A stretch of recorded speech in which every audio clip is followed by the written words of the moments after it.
The hardest thing a man ever does is not the leaving. It is the not going back. Because leaving happens in a moment, a decision, a conversation, a door that closes. But the going back happens in the quiet hours after, in the space the relationship left behind, in the specific gravity of a person whose absence is louder than most presences ever were. And in that quiet, the man who knew he needed to leave becomes the man who is searching for one more reason to return. You have been in this position, not because you were weak, not because you lacked clarity about what the situation was. You knew. You felt the respect thinning. You felt yourself becoming smaller inside a dynamic that was not designed to hold you.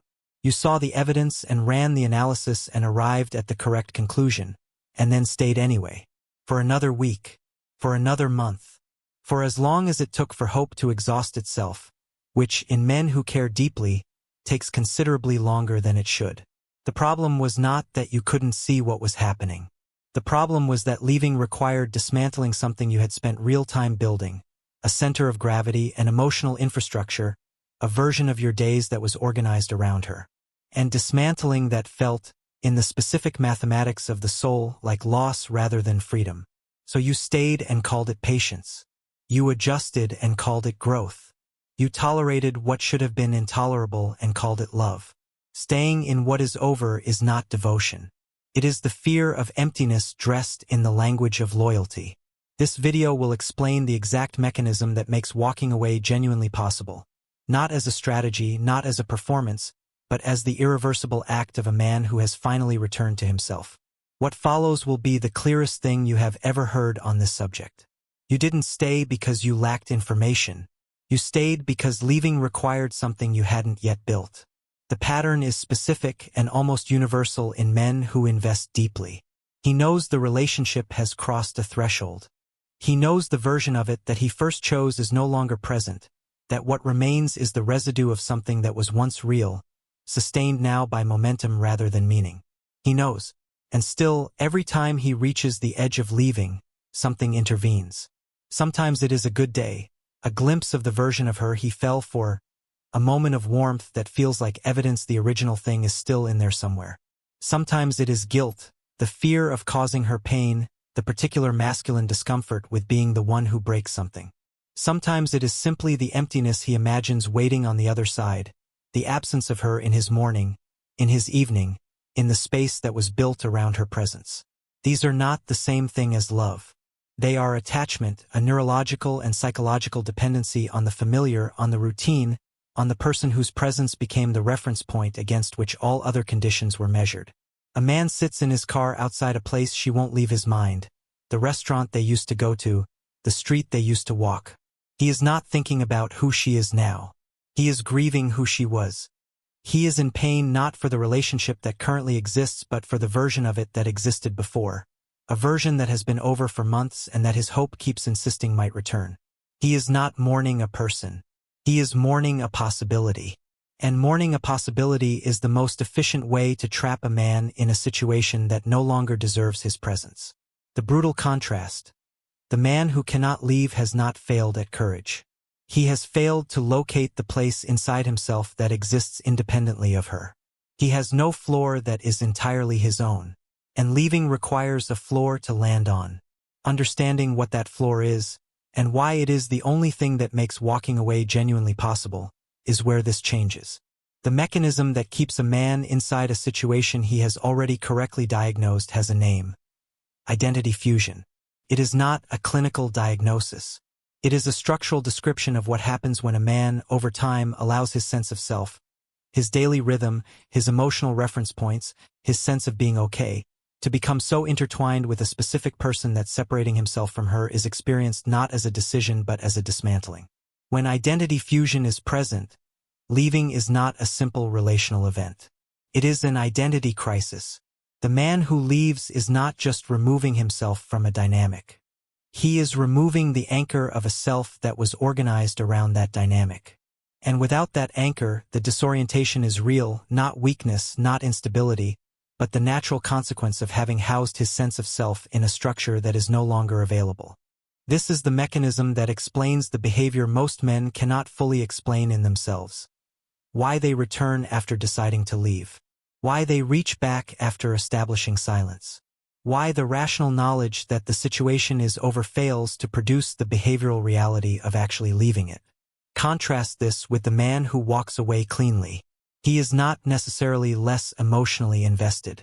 He is not colder or more callous or less capable of depth. What he has that the first man lacks is a self that was never entirely housed in her. A center of gravity that existed before the relationship and continues to exert its pull after. When he leaves, he is not dismantling himself. He is returning to himself. The leaving is not a loss. It is a reclamation. Picture a man the morning after he finally made the decision. He expected devastation. He found something quieter. A strange, almost uncomfortable sense of space. Not emptiness exactly. Room. The specific expansiveness of a person who has recovered a territory that was his and had been occupied. He did not feel brave when he walked away. He felt like himself for the first time in months. And feeling like himself was the first confirmation that he had stayed too long. What makes this reclamation possible, what has to be in place before a clean departure is structurally achievable, is the part that most men are never shown. It never looks like the dramatic departure most men imagine. It looks like a series of smaller capitulations to the possibility of leaving, each one revealing the particular architecture of what is keeping him there. He decides to leave on a Tuesday. By Thursday he has found a reason the decision was premature. Something she said, a moment of warmth, a text that landed differently than her recent texts had. He is not looking for reasons to stay. He is finding them because his nervous system is still organized around her as the primary reference point, and the nervous system moves toward its reference points automatically, even when the conscious mind has already made a different decision. He tries silence, goes 2 weeks without contact, feels the absence as something physical, a specific pressure in the chest that he interprets as evidence of how much she matters rather than evidence of how deeply his identity had been organized around her presence. He breaks the silence. She receives his reaching with less warmth than he expected, which somehow makes him reach more, because the nervous system in a state of withdrawal becomes increasingly focused on the source of the substance it has been deprived of. A man checks her social media profile 11 days into a silence he had committed to maintaining. He does not learn anything useful from the visit.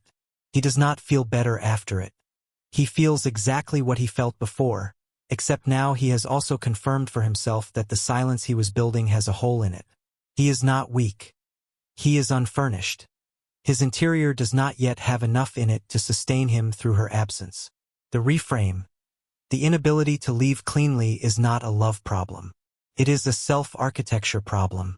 The man who stays beyond the obvious threshold is not staying because of what she offers.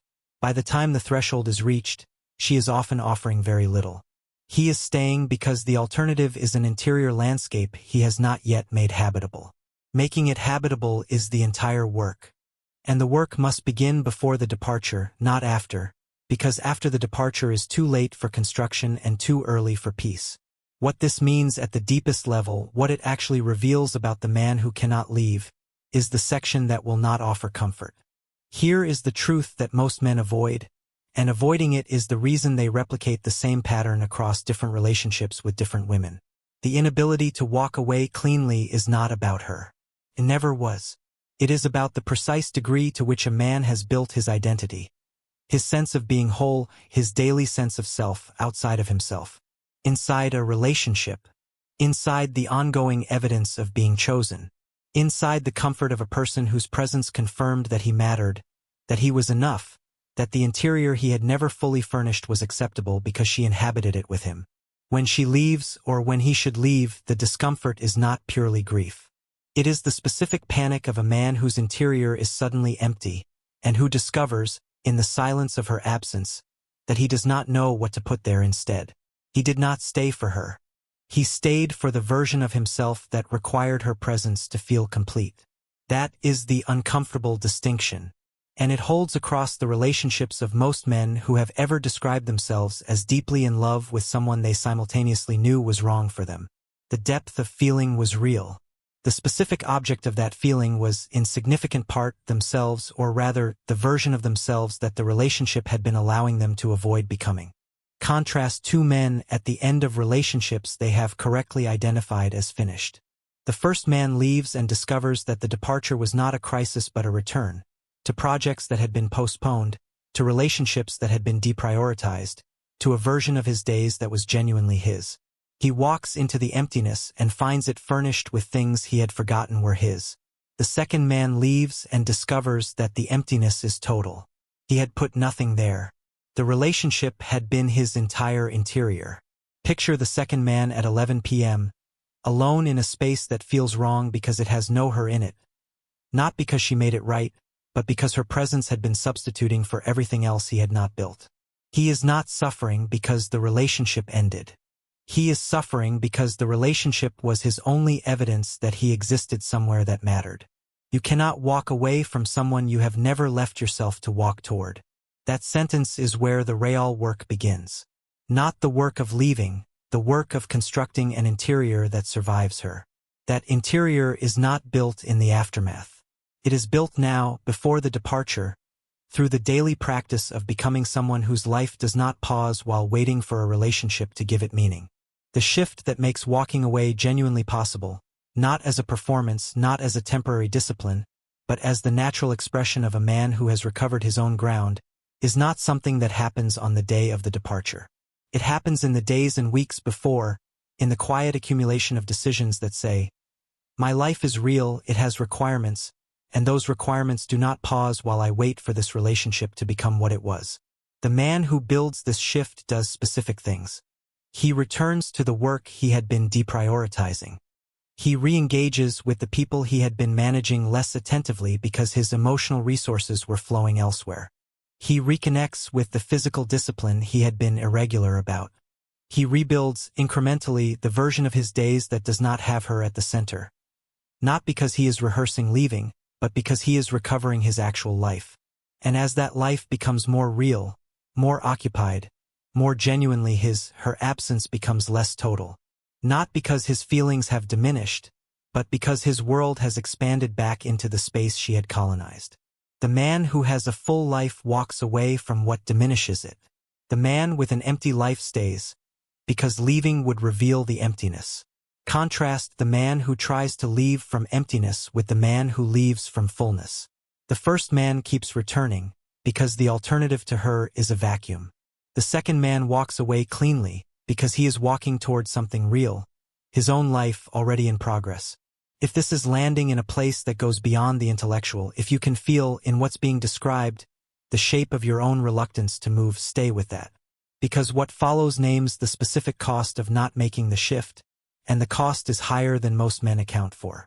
The warning is this: every time a man returns to what he has already correctly identified as finished, he pays twice.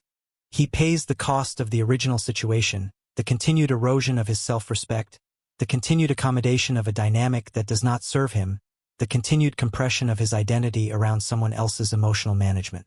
And he pays a second cost that most men do not account for, the progressive erosion of his trust in his own judgment. Each return after a decision to leave teaches him, at a level below conscious thought, that his decisions are not final, that his boundaries are negotiable, that his word to himself does not carry the weight of a real commitment. A man who has returned 3 times to the same situation is not a man who loves deeply. He is a man who has trained himself not to trust his own departures. And that training persists beyond the specific relationship. It follows him into the next one, and the one after, as the internal knowledge that his resolutions can be overridden by his own emotional discomfort. Every return teaches you that your leaving was not real. And a man whose leaving is not real cannot be a man whose staying means anything either. Picture a man who finally leaves, and this time does not return. Not because the absence hurt less, because he had built enough of his own life that the absence, however painful, was survivable without her. He discovered, in the weeks that followed, that he was more capable of genuine solitude than he had believed. That the interior he had been afraid was empty was actually just quiet. That quiet was not the same as empty.